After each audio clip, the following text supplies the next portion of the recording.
Is there any problem today? Yes, I would like to ask a question from the Tokyo section of the Sensation Department. I would like to ask a question in relation to the minister's speech at Shangri-La. At a press conference on the 1st, the Deputy Director General of the Information Department of the Chinese Ministry of Foreign Affairs rejected the minister's appeal that dialogue is necessary because there is an opportunity for discussion between China and China, saying that dialogue is a sham and a pretense, and that there is no freedom of opinion.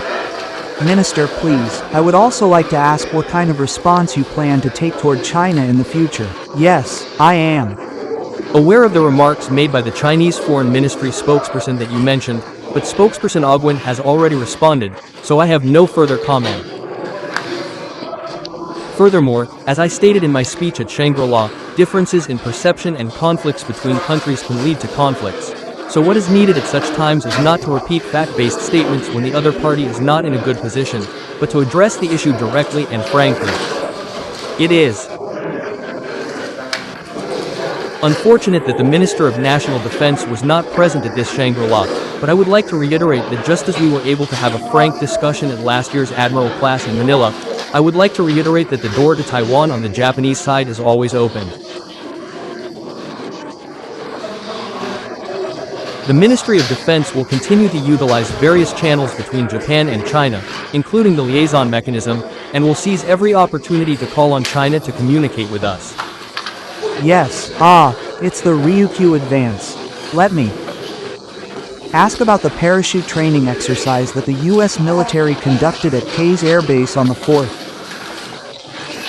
This was the 5th time since the resumption of operations on the Aishima Islands. It was a triple exercise conducted at Kase-cho and Cha-cho in Okinawa City. The training has been repeated despite Okinawa Prefecture's request to suspend the training at Kase. The minister has previously stated that the details of the U.S. side's reasons for making an exception are being investigated, but the reasons for the exception have not yet been made clear. Could it be that the Japanese government's supposedly weak stance toward the U.S. military has led to the training being conducted at Kase? I would like to hear the minister's opinion. Yes. Regarding this training, the United States stated that when conducting parachute effect training, it is important to comprehensively verify whether the training can be conducted safely. As a result of such verification and adjustments, it was determined that it would be difficult to conduct the training on Aishima, so it was conducted on a flight.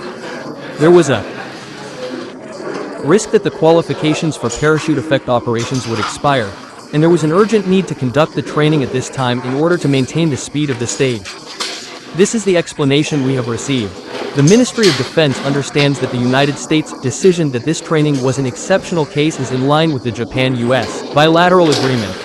On that basis, regarding parachute effect training, the basic principle is to conduct it on an island-assisted flight based on the actions of the Japan-US military, but the use of flight is limited to exceptional cases.